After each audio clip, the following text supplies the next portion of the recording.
Secret number 18, sell to niche markets. I think so many people also really do not grasp the concept of selling to niche markets. I think they look at everything as, I'm trying to go after the biggest possible addressable market, not realizing that there is such a great, unique, small market that you could service that would do very well for you.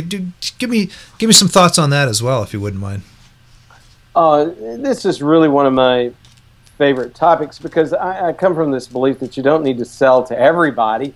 You know, and you say, well, if you're Procter & Gamble, you're wanting to sell to everybody. But in that particular chapter, I cite Procter & Gamble specifically talking about how they themselves have tried to reach out to, you know, a niche market. I say niche, and niche, I guess, is the better, more a preferred way to say it.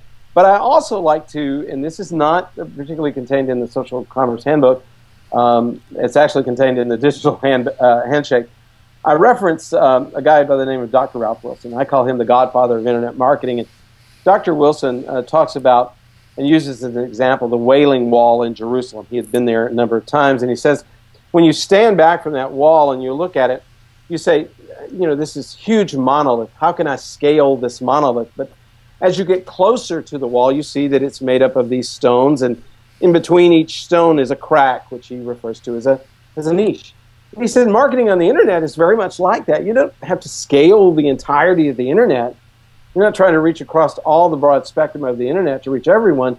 What you want to do is find those marketable, those penetrable, or semi at least penetrable niches, and go after them.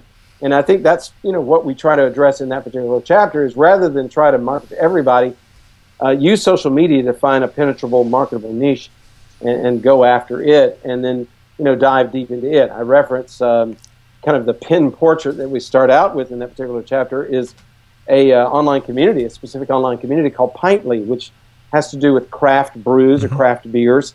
And, you know, what does Pintly do? It really focuses in on small niche brands. Down in South Louisiana, where I live, we have a number of microbreweries. One in particular is Abita. And, you know, so what does Pintly do? It really kind of hones its message to focus on people who are craft brew or craft beer aficionados.